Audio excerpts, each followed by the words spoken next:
17 years of building an empire, and all I received was champagne spilled over my heels and an eviction notice from the very building where I laid every single brick. The music in the ballroom remained melodic, but a sudden chill gripped me as the woman across from me curled her lips into a predatory smile. She didn't lower her voice. She wanted every elite guest in this room to witness my execution. Security, sweep this trash out of here. Ms. Hart seems to have forgotten that her place is not in a ballroom like this. My name is Evelyn Hart. I am 47 years old. For the last 17 years, I have been the architect behind every operational system keeping this corporation standing. But to the woman standing before me, CEO Daniel Price's wife, I was merely a discarded pawn. I glanced at Daniel. He stood a few feet away, glass in hand, his cold gaze sliding over me as if I were an annoying stranger. No intervention. No protection. Daniel, I called out softly. He simply adjusted his tie. His voice indifferent. You should listen to my wife. Evelyn, perhaps you've been overworked and need a rest. Permanently. A triumphant smirk played on her face. The crowd around us began to whisper, phones subtly tilting to record the fallout. This humiliation was the parting gift they had prepared for me. I set my glass down on the table with deliberate slowness, the sharp clink of crystal echoing through the silence. Fine, I said, my voice terrifyingly calm. Then fire me. Right here. In front of every one of your investors. Daniel nodded, making the single greatest mistake of his life. Consider yourself terminated. Security, escort her out. And this story is a work of fiction created by the Her Fear editorial team, inspired by real-world social dynamics to encourage reflection and personal growth. It does not depict any real individual or event. As I walked past Daniel, I paused just long enough for my breath to hit his ear. You just triggered something you aren't strong enough to control. I walked out of the ballroom, my back straight. The guards looked at me with pity, but they didn't know that the slamming door behind me wasn't my ending. It was the countdown to their collapse.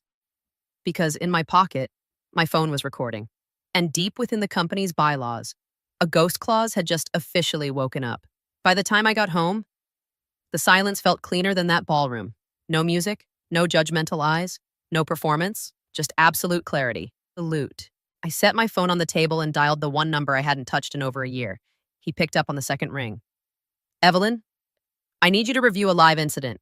I said, tonight, public setting, strategic investor presence. A pause. His tone sharpened.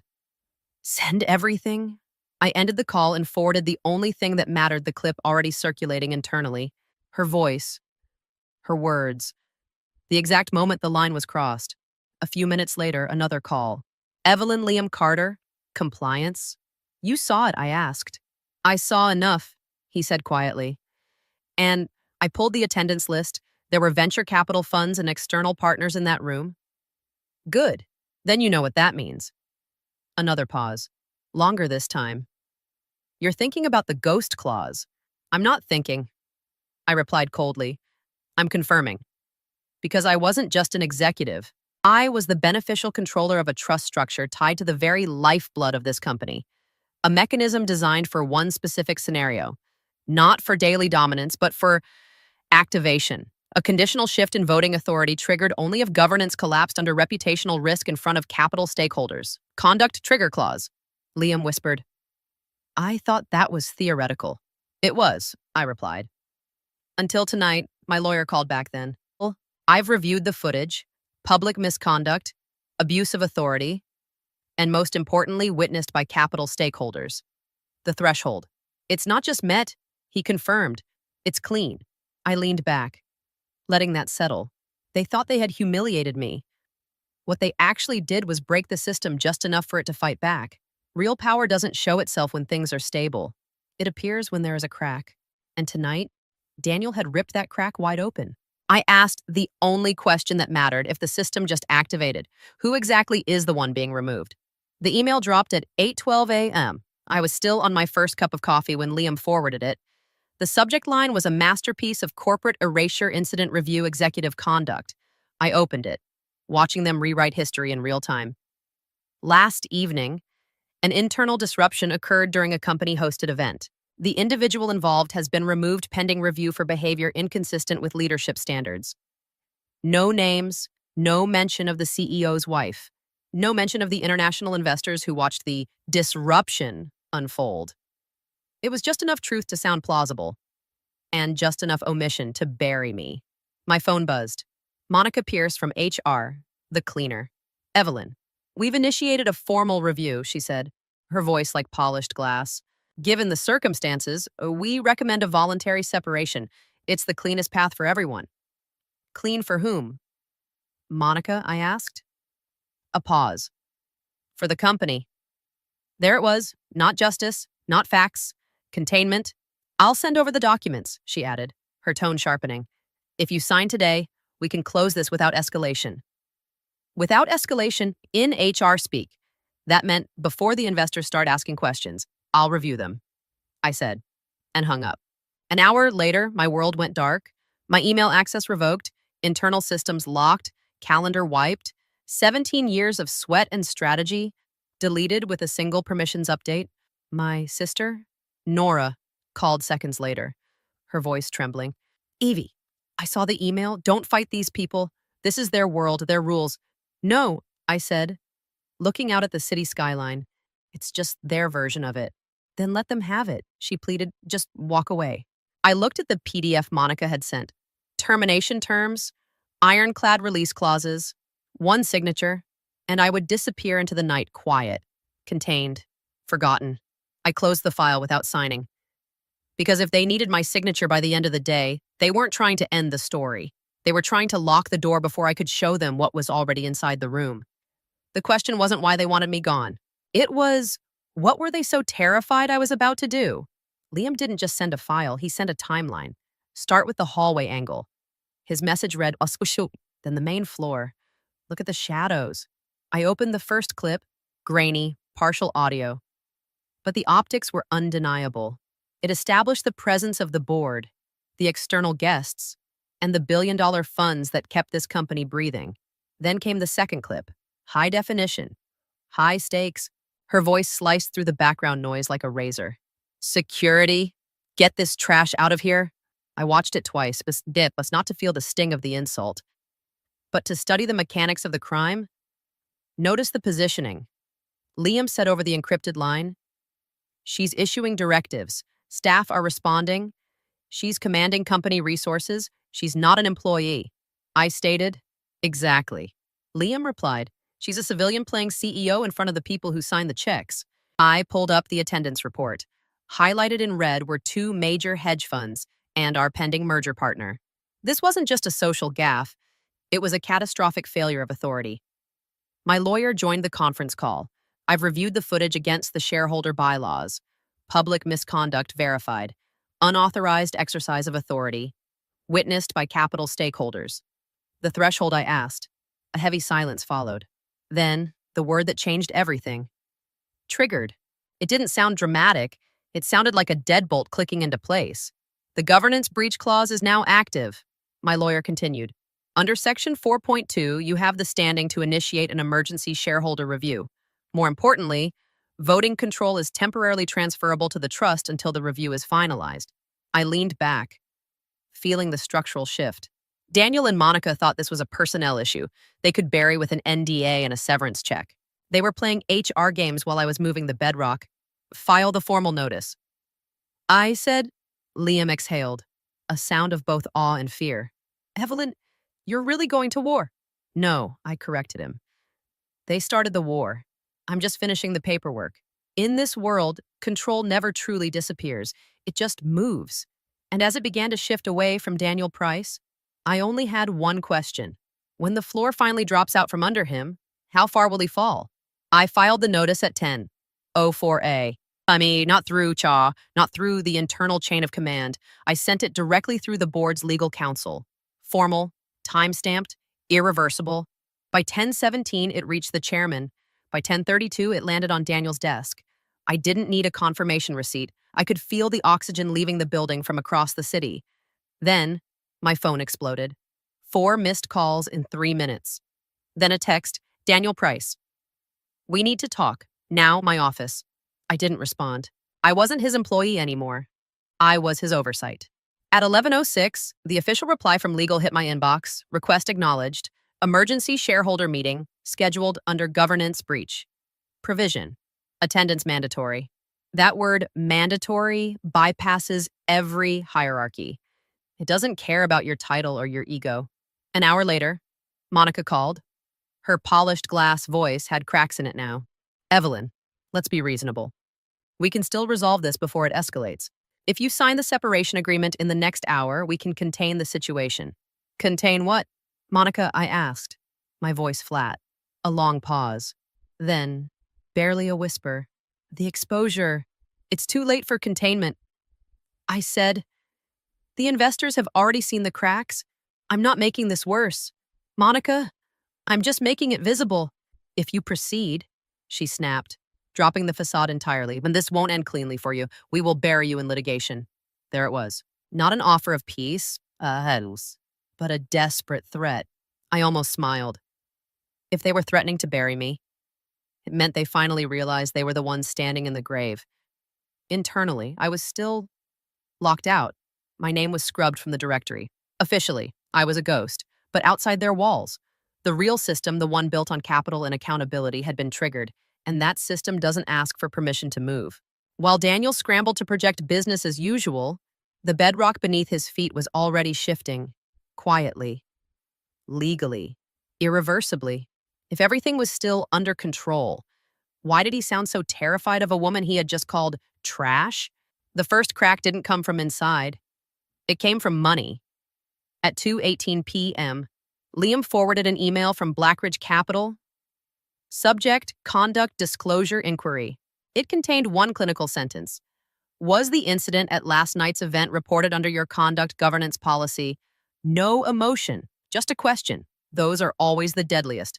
Within an hour, and the second blow landed. A legal alert. The Redwood expansion deal has been placed under temporary review pending clarification of governance exposure. That wasn't just a deal. It was a multi-million-dollar lifeline, and now it was frozen. Oh. Internal contacts whispered that Gideon, the chairman, was finally asking questions. Daniel would try to frame it as a social misunderstanding. But money doesn't care about excuses. Misunderstandings don't freeze deals. Misunderstandings don't trigger audits. HR was still trying to label it an isolated incident. But their language was slipping. They were no longer in control of the narrative because the narrative was no longer contained. It was documented, distributed, quantified. I didn't have to say a word. Once capital starts asking questions, answers become mandatory. If this was just a misunderstanding, why was it suddenly costing them millions? The boardroom looked the same, Sima, but the atmosphere had shifted. I didn't wait to be directed. I sat directly across from Daniel. Evelyn, he said, his voice a tight coil of controlled rage. I wasn't aware you'd be attending in this capacity. You were notified, I replied. Legal opened the session with a single word that changed my status forever, acknowledged. I wasn't an employee anymore. I was a control representation. Daniel leaned forward, desperate to regain the floor. Before we proceed, I want to clarify that this situation has been mischaracterized. What occurred at the event was, legal cut him off. Clarifications will be addressed during review. We proceed with the submitted grounds. Daniel sat back, the first visible shift. I placed a single folder on the table. No emotion, no edge, just fact. I won't discuss the incident as a personal matter. This is a governance review.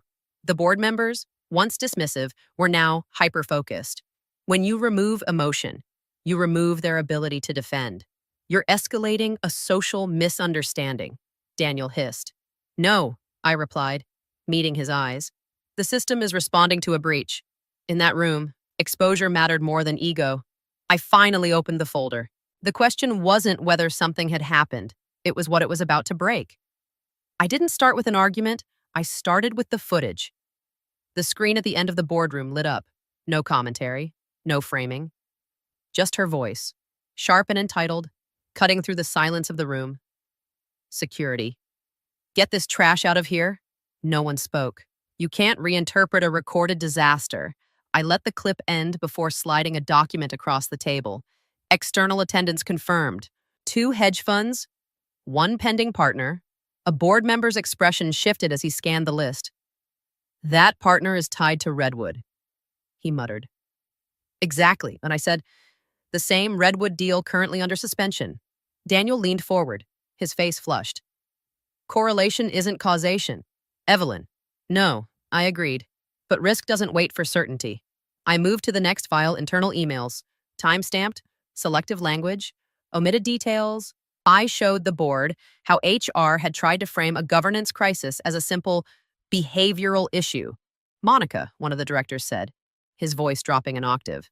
Why was the external exposure omitted from your report? We assessed it as contained, she replied, though her voice lacked its usual polish. It wasn't. I said flatly, I placed the final summary on the table. Failure to control unauthorized authority in a capital-facing environment, resulting in reputational exposure and contractual review. Daniel exhaled sharply. This is being inflated. I met his eyes. It's already quantified. Redwood valuation, $48 million. Currently paused. Quarter-end projections. At risk. The silence that followed was heavy with math, investor inquiries, deal suspensions, and internal misreporting. This wasn't a story anymore. It was a chain, and every link was wrapped around Daniel's neck. He looked around the room, searching for an ally. He found none. Because once the cost becomes visible, a title doesn't protect you. The question for the board was no longer about loyalty. It was, how much are we willing to pay to keep him? Daniel didn't wait for the board to speak. He leaned forward, his voice a strained, sharp edge. This is destabilizing the company. You've taken an isolated incident and manufactured a governance crisis. When no one responded, he pivoted to his last weapon pressure. If this proceeds, we will pursue legal action for reputational harm and operational disruption. I didn't blink. I simply placed Liam's final work on the table. A sequential timeline footage, internal emails, access logs, HR report timestamps, all perfectly aligned, no gaps, no room for interpretation. This doesn't prove intent, Monica stammered, her seat suddenly feeling very small. It proves the sequence, I said, and sequence defines responsibility. The board's legal counsel spoke next, his tone clinical. Compliance has reviewed the chain. Findings are consistent with a failure to disclose and manage governance risk. The breach is verified. Daniel sat back slowly. For the first time in 17 years, he had no argument left. He looked toward Gideon, the chairman. Gideon's voice was low, final. This is no longer about the incident. Daniel, it's about exposure. He looked at the board. Risk threshold exceeded, came the collective reply. In this world, once risk crosses that line, loyalty becomes a liability. Gideon nodded to legal. Proceed to vote. The chairs shifted. Papers moved. No one spoke. The truth was already documented. And records don't negotiate. As the hands began to rise, Daniel looked around the table and saw nothing but distance. Power can protect many things, but it cannot protect a documented lie. They didn't call it a fall, they called it a transition. But the room knew the truth. Effective immediately. Legal announced. Daniel Price is removed as CEO for failure of governance oversight. There was no applause. Just the quiet sound of an era ending. Daniel tried to maintain his posture. But within minutes, the room moved on without him. Questions were directed elsewhere. By the end of the session, he was no longer part of the table. He was a ghost in his own boardroom. The record would use neutral words, governance failure, exposure, mismanagement. But in this industry, neutral words carry permanent consequences. Monica lasted 2 weeks. Her authority was rerouted, her reports reassigned, then without an announcement. Her name simply vanished from the internal directory. Gone. As for Daniel's wife, she never stepped into a company event again. It wasn't just policy, it was the silence. Conversations died when she entered a room. Invitations simply stopped coming. Eventually, the board formalized the rule no non-employee would ever exercise authority within the company again, ever. The Redwood deal moved forward, but at a steeper price. A real, measurable cost that stayed on the ledger. I didn't celebrate. This wasn't a victory, it was a correction. A system responding to pressure exactly the way it was designed to.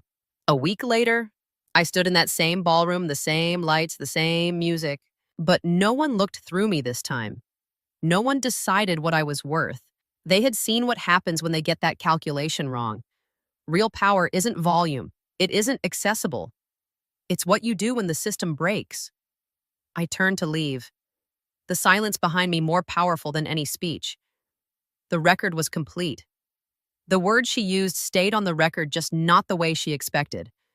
Here's the naturally integrated English version of the ending, focusing on the satisfying closure and the fallout for each character to ensure maximum audience retention. The system didn't just punish them, it erased them. 30 days after that boardroom coup, the dust finally settled on the wreckage. Daniel Price didn't go out in a blaze of glory. His voluntary transition was leaked to the press as a forced removal due to governance instability. In the tight-knit circles of high finance, a reputation for losing investor trust is a death sentence. Daniel kept his money, but he lost the only thing he truly worshipped: his seat at the table. He is now a ghost in an industry that has already forgotten his name.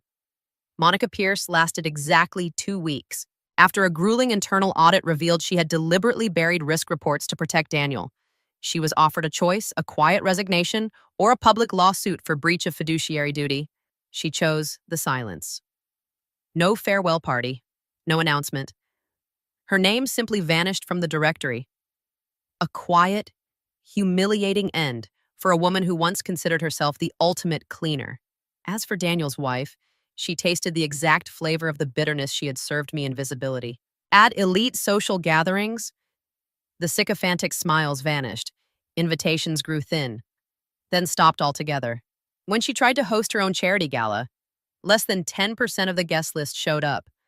Without the CEO's wife title, she discovered she was just a stranger in an expensive dress, standing in a room that no longer cared if she stayed or left. The Redwood deal moved forward, but at a steep price, a $5 million valuation penalty specifically cited as leadership risk. That figure sits on this year's annual report as a permanent, multi-million-dollar scar on Daniel's legacy that every shareholder can see. As for me, I didn't return to my old executive office. I didn't need to. I didn't come back to build the system for someone else to run. I came back as the lead trustee.